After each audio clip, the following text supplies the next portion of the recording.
Hey everybody, welcome to the Truth Café podcast. Open your Bible and grab some coffee as we serve up truth for your questions.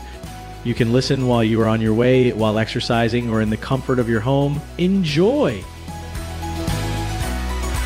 First of all, let me just say thank you to all of you for what you did on 9/11, what you always do, but that was a time where serious police character was shown, and it was right for us to be grateful to you.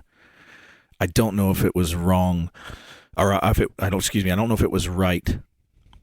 I think it was wrong overall, the response that officers like yourselves got wrapped in with the George Floyd thing. I think it was okay for people to say, we want reform, we want accountability, we want justice, we want whatever. Those things are fine, I think, in terms of the moral law, the higher moral law. But at the same time, it was such a broad brush everybody was painting with. And there was hurt, right? There was a lot of hurt going on. And I want to be compassionate to that. You know, people hurting over children, their children being killed, you know, and in those incidents. But, yeah, it's amazing to me that we could go from 9/11, you're our hero, to you're an evil person. I remember when COVID happened in 2020, March 2020 was when it first started. Mm-hmm. And I worked in Manhattan, Upper Manhattan, actually the 19th precinct, which covers Gracie Mansion. And at 7 o'clock every night, there would be bells and whistles and, you know, we love you, first responders. And it was great. 7 o'clock on the dot every single night. Yeah. And then George Floyd happened. Yeah. And then it was horrible, right? Yeah. So my precinct was one of the precincts that had lots of protests because the mayor was there. And we used to have to, you know, get a detail and have cops and bosses and, you know, close the street off and just make sure that they're allowed to protest, right? Because First Amendment rights. Yeah. And there was a professional agitator who did not like the police. And he did not want to follow orders from me in a white shirt. I'm stand out because I'm in a white shirt. Didn't want to follow orders. And a politician next to him allowed this man to yell at me, pretty much push me out of the way and call me names you don't want to hear. Yeah. And I'm like, is this how you would talk to your own mother? Mm-hmm. And you're a politician that there's cameras everywhere and you're going to allow someone to speak to me like that? Yeah. When I'm really, really here to give you your right to speak. Right. And to protect you for your freedom of speech. Wow. But this is where we are now. Yeah. Yeah, I think it's so interesting because this happens all over the place. Oh, Lord, help me go the right direction. I mean, like even in the church, what starts happening is somebody gets offended and then you start talking past each other and nobody's actually fixing the issue. It's not that we're talking about the actual situation or what is the solution. It's just we're mad. We're mad and we just make it worse. We're hurting more people. And a lot of times there are people who have nothing to do with it. You know, you had nothing to do with George Floyd. I was just there so you can, I'm giving you your right to speak. Right. And I'm giving you your boundaries. Right. But in the same instance, you have to respect what I'm trying to do here. Sure. I'm not trying to hurt you, but because I was an NYPD female Black police officer, I should have, in their eyes, sided with them. Sure. Like, why are you over there and not over here? Yeah. But this is my job, and I'm not political. I'm just here to protect you and give you your right to speak. Wow. That's what I'm here for. Yeah. It's interesting to hear that. That's your motive, and I don't know if they would have seen it that way. But Kevin, you want to say? Oh. Peterson, did you have something you wanted to say there? Yeah, I think it's so very important that I make mention. You know, we only saw, I feel like sometimes we only see a snippet of what is happening. Yeah. We don't know. And again, please, I wasn't there for George Floyd physically. We don't know what occurred prior right, to the videos being filmed. We don't know if he was spitting at the cops. We don't know if he used verbal aggression, threatening words. We don't know if he was inciting violence. So we don't have that context, right? I think a lot of times the audience, right, the public, they get a vantage point that is skewed, that is blurred. And then once the body cam comes on, or once somebody even in the crowd begins to film, they're only filming, right, the salacious, what they consider salacious for click views, for right. So like, listen, like someone like me, I've had run-ins with police officers, negative run-ins, and for the most part, though, they've all been positive, right? And we tend to look at just the one singular negative experience, and we just give it to everyone, right? But that's not the case, right? So my dad always forced us to read Proverbs, right? And I'm reminded of a text in Proverbs that says, hey, my son, keep your father's command. Do not forsake the law of your mother, right? The law referring to instructions. If we adhere to the law, all right, 9 times out of 10, we're going to avoid having any sort of negative interactions, right? Those who forsake the law praise the wicked, right? So the individual that was in your face as an officer, first of all, they crossed the line, right? Because you're in a position of authority, all right? And there needs to be a level of honor and respect, right? Because at the end of the day, you're human also, right? Police officers are human. So I think it's important to make it clear that a lot of our police officers, they're getting a bad rap. But the reality is the folks that they're interacting with, they are not obeying the law, right? They are not obeying the moral law, and they're dishonoring folks in authority. Yeah. I think that needs to be highlighted also. Let me just, real quick, I just want to add to this. We're not saying that George Floyd got what he deserved. Right. That's not what we're saying. So don't want anybody to misinterpret that. We're also not saying that he might not have done some things that contributed to the intensity of what happened, but we're also not saying he got what he deserved. That's not what we're saying. The other thing is I want you guys to have a little more context, both for the listeners and for everybody in the room. When Bishop Peterson says he had some 1 or 2 negative run-ins with the police officers, could you expand on that? Because I think it will give some context, because what you actually mean by that a little bit, I think, if I'm understanding correctly, is that you actually had a George Floyd level, it could have gone that way, interaction with a police officer. Is that correct? Very correct. Yes. So I was driving, just left the date, and I had the lady in the car with me. It was late at night on a highway. The officer was out of his vehicle on a highway, Cross Island to be exact. And he pulled me over with a flashlight. So I'm adhering to, I could have just kept on driving, but I adhered to, I saw him waving the flashlight. So I pulled over. When I pulled, and keep in mind, these were black officers. So a lot of times we assign discrimination or race to the thing. Sure. But most of the time, that's not the case, right? As a matter of fact, I rarely had any negative interactions with my Caucasian officers, right?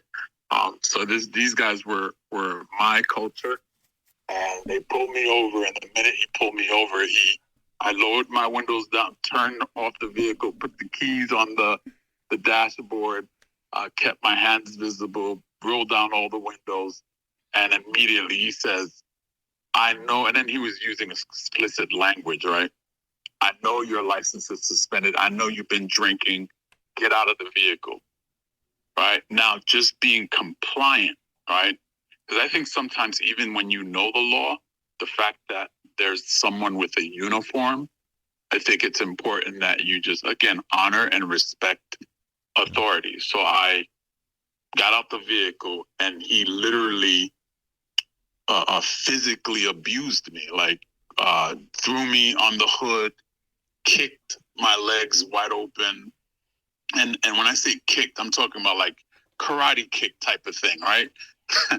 and he started like patting me down and saying, all right, you're going to walk this line. And I mean, you name it, right? I know your license is suspended. I know you're drinking. You smoke weed, right? So all the things that just tagging me with a whole bunch of negative connotations. And so that was a very negative experience, which scarred me because now, you know, moving forward, when you see the lights behind you, right, you feel like, okay, what's going to happen? Sure. There's uncertainty, you feel unsafe.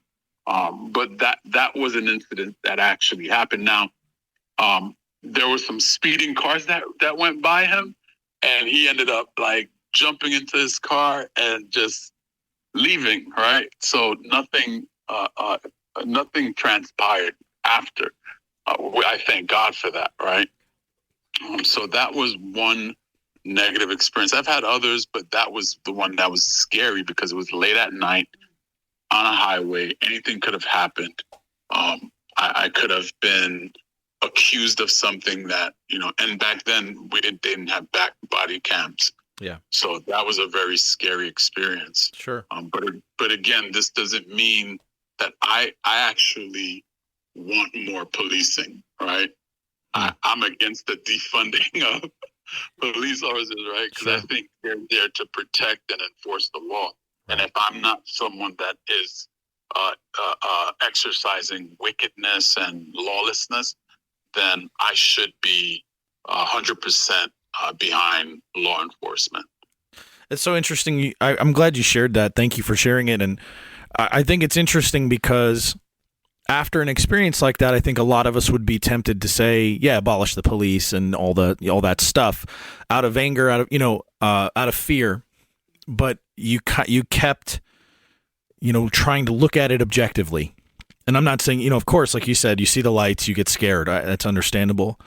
But from what you shared with me, you've actually continued to reach out to officers and try to make bridges and say, hey, bringing bottles of water to the precinct and saying, hey, just want to thank you guys for what you do. And so I commend that response in you. And I think it's an exemplary one that we not let, fear and anger start to kind of smear the whole institution and everyone involved with it.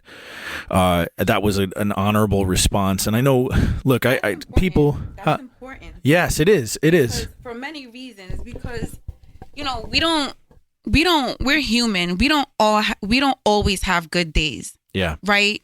And going back to what Darren says, like, we're accountable for each other. Yeah. So they teach us in the academy that there's like one person of contact. So if me and you, Pastor Sean, you call me and you're upset about something and you and I are engaging, I'm asking you the important questions, and then now we're at level 1 and you're like level 10 and you're just, you're saying things to me that because you're upset or whatever. And then I start to kind of like respond to you at that level, right? Yeah. It's up to Selena to be like, all right, Kim, I got this. Because I see it's getting kind of like... Take a break, Yeah, that rapport you had with Sean is not going great right now. Sure. Let me step in. Yeah. Because we don't all have great days. I could have just got off the phone call with someone that, my kids could have gotten sick or something. So, not to excuse that behavior. Right.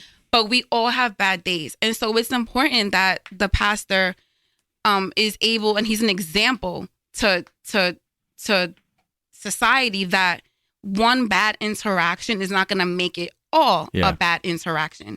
And just to be clear too, I don't think, and what we're not saying is, we're not being insensitive to the fact that some people don't get another chance, right? Like, I know, there's some folks that in that situation that was described, if it had gone poorly, it wasn't because of a pattern of disrespect, right? It was just they didn't get another chance. Things went so badly the first time. And that's where a lot of the outrage comes from, is feeling like, oh, that we don't even have a chance, right? We don't want to be insensitive to the fact that does happen. But at the same time, it does not define police officers or the institution of law enforcement altogether, to say that those bad experiences now read back into the whole system and every individual involved. I think that's an overreach, and I'm being very generous with that. We could say much worse words about that, I think, but that's definitely an overreach. And I think when somebody responds the way Bishop Peterson did, to say, look, that doesn't define all police officers, right? That guy was doing something weird, it wasn't right, and it could have gone badly, and that would have been bad. But he didn't look at all police officers that way after that, right? And that's an important thing to note. Yeah. Hey, just real quick. I hope this doesn't come across funny or disrespectful. So I've seen lawbreakers literally break the law, and the very next day something happens in their home, and who do they call? Of course, right. The police officers, right?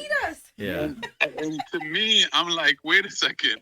You were just saying, it is funny. It does come across funny, but yeah, it's a good point too. Yeah. You're like, excuse my language, but screw the police, right? And they use other words, right? Right. But then the very next day, you're calling them, right? And now you're expecting them to exhibit a high level of concern and care, but when you broke a law, they were doing their job, and you were attacking. And so, I think police officers, like was stated earlier, you guys have a tough a job. I mean, just like pastors, right? Pastors, you're helping, you're caring, you're sacrificing, and the individual could turn around and backbite and call you all sorts of things, right? Yeah. So I think it's a calling. I think earlier we were talking about why somebody wants to be a police officer. I believe it should be a calling, right? Yes. I know folks do it for work, but if you have a calling to serve, policing is a great opportunity to do that. Amen. Yeah, you know what? That's such a great segue too into the next kind of area I'd like to go in, and I am going to kind of hone in on some of the officers, especially those who haven't talked yet. I'll let you guys close off some of the thoughts you may have here as well and share, because I know a few of you are wanting to share. I want that, but I do want to go into that next portion here, talking about Christian character, and then just having a plain conversation, honest conversation about are there times Christian character is sometimes difficult to maintain in the police environment? Okay, everybody's laughing because I think we know the answer may be yes. But I know, Darren, I think you want to say something. Kevin, you might have wanted to say something. I'm not sure, but sorry, go ahead. Just real quick, just a little closer, Darren. I'm sorry. Like, get up really. Yeah. I understand what you're saying about your interaction, and I look at it both ways. Just like Gareth, I was in community affairs. I was a youth officer. So, just dealing with the community, just talking to them, the way we're talking, how we want, cops want that respect for the community wants it back, right? Especially those who are doing what what they're supposed to do. So it's really a two-way street, but the problem is that, both sides close their ears. Yeah. Because each side feels that they're right. And I get it. My father used to get on me, oh, you got to stop being 50-50. But sometimes you have to be 50-50. You have to be able to see both sides. Sure. You just can't see both sides. Like you, yes, I got pulled over, and right here in the Windsor, I got pulled over. And it wasn't a pleasant experience for me, and it wasn't a pleasant experience for him after he left my car.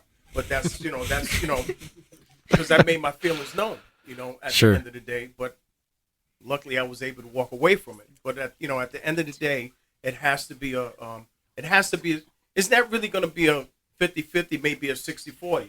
I guess it's just like marriage, right? One day is 60-40, one day is 7-30. One day you may have 100%. She's always right. But that's what it's about. I mean, that's what it's about. Yeah. Because understanding you have one to another. give a little. Yeah. Like I said, in marriage, you got to give a little. Sure. Because it's not going to always be your way. Sure. It's got you got to got to give in a little. Yeah. So. Amen.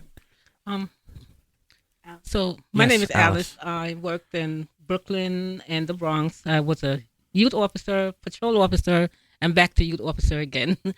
And I do understand where you're getting at, because with me as a police officer, a lot of people wouldn't think that, but I'm kind of shy. But when I put the uniform on, then my voice comes out and stuff Wow. like that.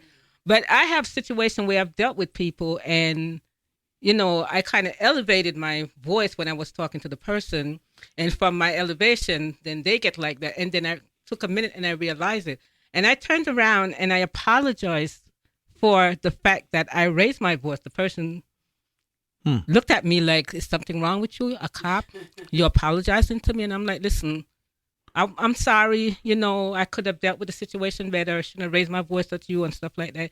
And at the end, it actually makes the situation better. Wow. So I do understand where you're coming from. At times we do things, and the things that we have to learn to do, and people have to learn that we are human too.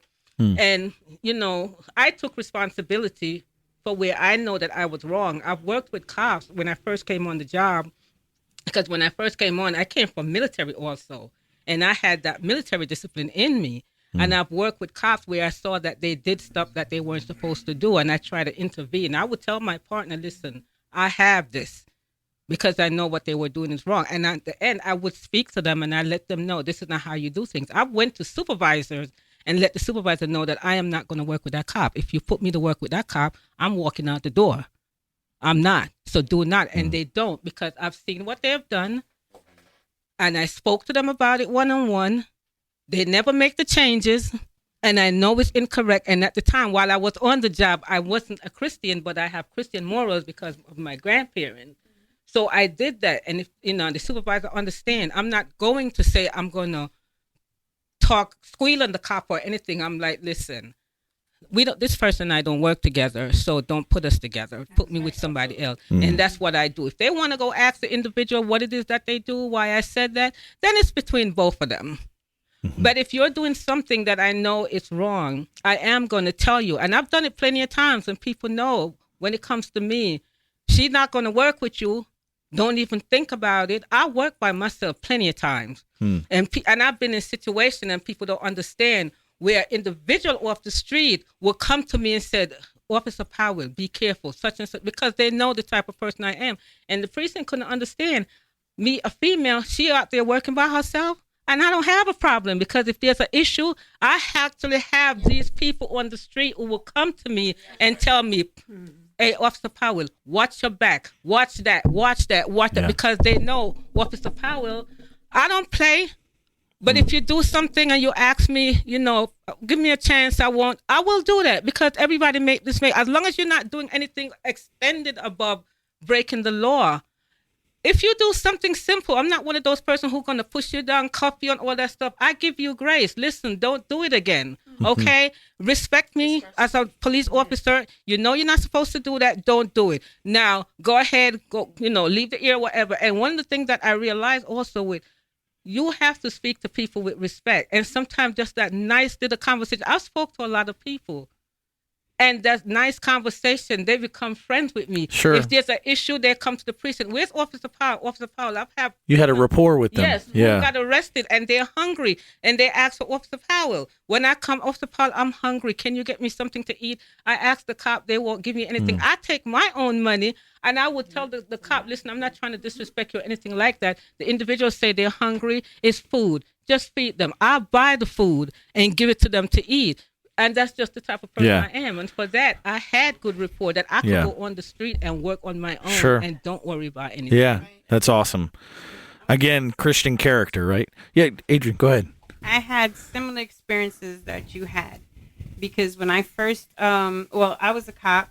I did the same like you. I did youth office. I did community affairs. to the end of my career. So I had a pretty decent rapport with people. But when I first started on the job, I believe because I was a female, because I was a black female, they would put me at the worst place you could possibly put me. Wow. My first week, they put me in front of a building where they actually killed someone and threw them right out of the window, right near where I was standing. So that was like what my days were like. They put you someplace alone, no one nearby, and that was a 4 to 12, and you had to actually walk 20 blocks back to the command by yourself because you weren't allowed to get a ride back. Wow. But I was never afraid because I always made friends. As soon as I get on my post, I go right to the store. Hi, Joe. Everything okay? Okay. I go to the lady on the first floor whose window faced where I was. Yeah. Knock on the window. You guys good? You have to have that, and it's all godly. You have to have that compassion, that empathy for people. Wow. And people recognize it. Yes, they do. And I remember one time I was put, I was on 125th Street. All the stores would close at a certain time. And there was one man who used to sell incense. And I just go hang out with him. There's no one out there. So I go stand with him till about 11:30. And right before I go take my lunch break, I say, hey, I'll see you when I get back. And one day he said, do not come back. And I'm like, what? He's like, Officer Brown, do not come back. And I was like, okay. Wow. So I didn't hear of anything happening. I did come back, but I took a slow walk back and was very careful. Yeah. But if you show the community, Yes. and it's not going to work for everyone, right? Because not everyone is doing the right thing. But if you show the community that you have empathy, that you care, that you are human, that you have children, you are a mom, you have a mom. Sure. They will definitely embrace you as that. Wow. But you have it's everyone's different, right? Yeah. Every cop is different. There was cops that I was not working with. As soon as they say you're working with Sean, I would say, oh no, I'm not. That's me. Oh man, what did I do?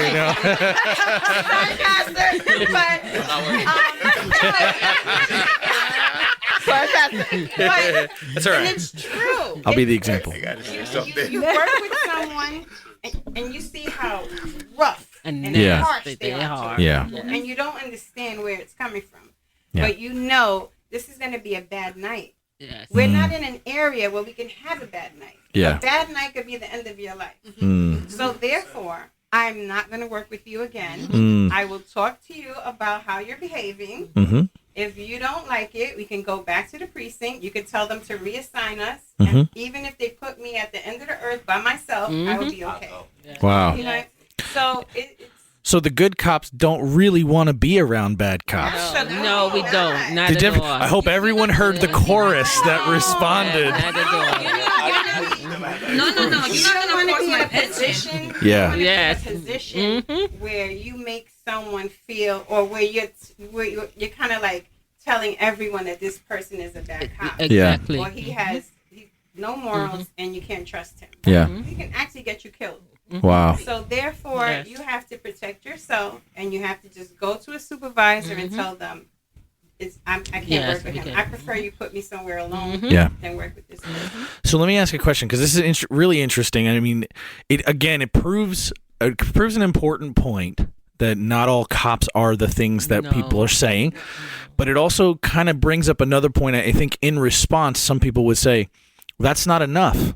Right? Okay, fine. Let's just maybe they have enough evidence to say, fine, not all cops are bad, but we don't do enough to stop the bad cops. Just to report to a supervisor, just to call them on their stuff in the middle, tell them don't do that, and I won't work with you, and I'll report to a supervisor. It doesn't. For somebody who might say, well, that doesn't remove the bad cop from the force. They're still out there doing bad stuff. That's not enough.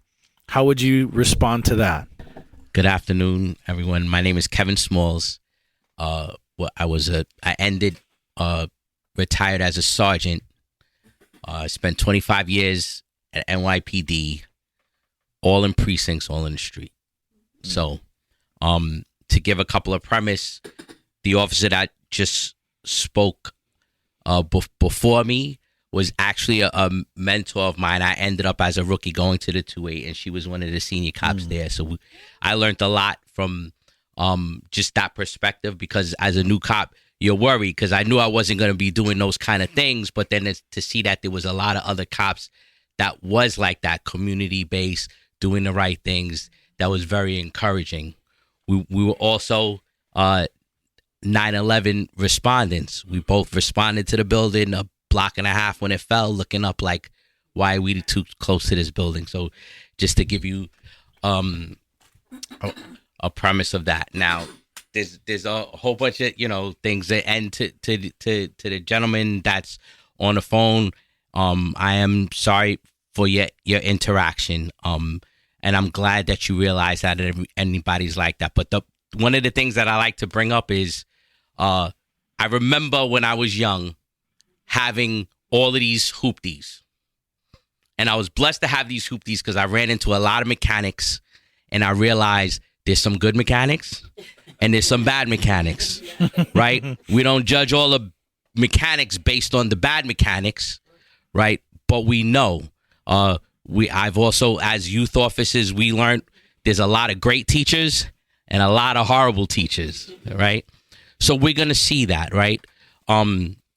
But to your question on whether we do enough, I believe that the answer is yes, because what I said, what I was going to do in my career, one of the greatest things that I learned the first day that we were inducted, I'm at York College, we're being sworn in. They give us the values, and the third value was to hold yourself to a high level of integrity, regularly expected from others, because you're being held at a higher level of integrity. And when I learned that, and I said, I'm going to adhere to that, we have to have these expectations, right? So what we're doing is, when you hear these police officers refusing to work with these bad mechanics, right? They are making a difference, and they are making an influence. And what we need to encourage one another to do is, yes, we need more police officers like that. We need to show that there's more good mechanics than bad mechanics, and we need to encourage the younger officers that they could be good mechanics, right? I have a quick story on just small bits of influence in the police department. When I first got on the police department, I learned in busy precincts, for some reason, there was this belief that when you had scuffed up boots, non-shine boots, that you look like a tougher cop. Right. And allegedly a worker. So raggedy looking. At one point, now I was from a different school, right? My father taught me how to spit shine shoes when I got into the academy, and I was known for having shiny shoes, and I kept that. 25 years I shine my shoes. So now I'm a sergeant, and there's a definite reason why I stopped that sergeant, but I'm a sergeant in the South Bronx, 40 precinct, in the streets. First of all, people in the streets, they notice it. But now cops come, and they're like, Sarge, you're the only one in New York City that shines your shoes like that. And I tell them, listen, this is a professional look. There's no proof that you are a tougher cop because your shoes are bad. Well, Kevin, don't forget the hair back. Yeah. So, but now what happened, a strange thing happened in my precinct in the 40 in the South Bronx. We get one guy, he slides over to me. He says, you know what? I was in the military, sergeant. I loved shining my shoes. I said, you could shine your shoes now. Next thing you know, he started shining his shoes. Then I get rookies come in. You think you can shine your shoes like mine? I get them to shine their shoes. Now we have this trend of people, and it was a competition. You had to try to beat Sergeant Small's shiny shoes. So, but now what's happening? Now we're making an influence. Yes. So now even if I got 10 guys shining their shoes, I got 10 guys that are looking more professional, that are out there, they're holding themselves to higher standards. And not only that, they don't have to feel like they have to prescribe to bad mechanic stuff. Sure. Yes. You understand? So Yeah. So yeah, it is enough. The best thing you can do is you can be the best police officer that you can be, and you're gonna make that influence in your area. They automatically knew if Sergeant Smalls is around, even when rookie cop Smalls was around, you're not doing those things. Yeah. You understand? Absolutely. Yeah. So I'll go back to when you talked about is it hard to hold Christian beliefs and Christian values as a police officer? Absolutely not. It was not. Now, I was one that was converted or rededicated my life to Christianity, and I was already a veteran cop. I had it a little. I was very blessed and fortunate that during the same time my commanding officer also became a new Christian. Wow. But the first thing I did, I received a pamphlet here. The second thing it said to do when you became saved was to tell people. So the first thing I did, I knocked on his door and I said, "Listen, I need you to know, I became a Christian, and I think I'm gonna be different."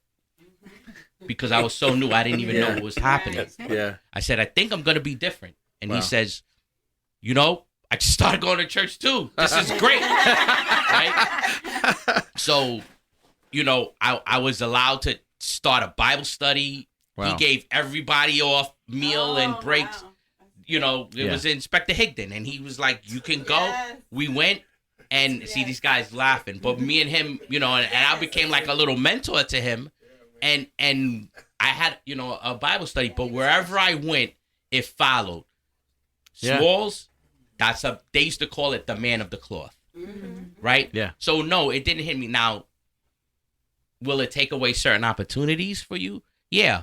But you know what? You have to be okay with that. Just like in regular Christian life, we have to be okay with the ridicule, right? What that Jesus talks about. Right. When they say bad things about you, when they persecute you, Yes. we have to be okay with those things, right? So when we have an expectation in our job with it, it's not that it's hard to be a Christian. No, it's you got to be who you are. Yeah. But you have to be able to, to accept those things. Yeah. I went on an interview, and the guy who set up the interview for me, he was like, this is the best guy for the job. And the guy was like, he's too religious. Wow. Right? I had to be okay with that. Yeah. Because he knew he wasn't saying anything bad about me, but he knew that there was things that he might be doing during the course of the job that he wanted an ally that would cover that stuff up. And he knew that I wouldn't. Wow. So, but when I heard that, I wasn't upset about that. I was like, praise God, thank you. Yeah. Thank you that he can look at me as a man of integrity. Yeah. That he looks at me, because one of the first things that he wanted me to do was actually being a lie. Right? And I didn't do it. And he's like, what happened? I says, I can't work for you if the first thing you hear out of my mouth is a lie. You're never going to be able to trust me. Yeah. So I can't do it. He's like, well, this is costing you your position. I said, that's fine, boss. Yeah. That's okay. I mean, I was okay with being in the street. Yeah. Doing my foot, like it was ridiculous because nobody with my time was in the street like that. But I did it, so I don't think that it's not difficult. It's not difficult if you understand Yeah. that you have to accept those kind of things. Yeah. I think it's so interesting you say that, because part of me is thinking, because what you're saying is, if you're determined to live Christ-like, it's no different than any other job. Yes. And it's not that there's no pressure. And it's not that there's nobody that will kind of resist you or is doing the wrong thing. It's that that's true of every profession. Absolutely. And as Christians, we have to be determined, well, I'm going to not let that determine my choice. Absolutely. And so that would be true of every job, every situation. But we're holding ourselves. Remember, as Christians, we hold ourselves to higher standards. Yeah. Not other people. right? Right. So, I given another example. Most police officers around me would not curse, or if they did, they look at me like, sorry, Sergeant Wills. I'm like, well, God changed my voice and my language, not yours. I didn't have the expectation that they should stop. I knew that God had curved my tongue to speak properly. Yeah. To speak, and they respected you. Yeah. They respected you for it. So I think, there is a misconception, that, and I think maybe you shed so much light on bad things, and I understand. One thing that's probably, when we talk about being professional, this is what, some things come with the territory, right? Sure. And we have to be okay with some people being upset. We have to understand when she mentioned the professional agitator and what they're actually trying to do. Yeah. There's people you're encouraged, some people you're going to help, and some people that they don't need your help and want your help. And you got to understand all of those differences. Right. But I one of the things that is going to sound amazing to a lot of you guys when it comes to the George Floyd incident, I'm probably the only person in the world that did not watch the video at all. So I intentionally made sure that I didn't see any of that footage because I wanted to be able to execute my job with fairness and with understanding. I didn't want to have to defend any positions or any actions. Yeah. I wanted to be able to execute my job evenly and professionally. Wow. And that was a sacrifice because the world wanted to see that. Right. But I sacrificed that so that I could look at you, and when you were angry, I could look and say, "Listen, I understand what you're saying." Wow. And I don't have to see it, and I don't have to agree with you or disagree with you. I'm here to help you. And that wasn't an attempt to remove bias, is what you're saying. Yeah. Wow.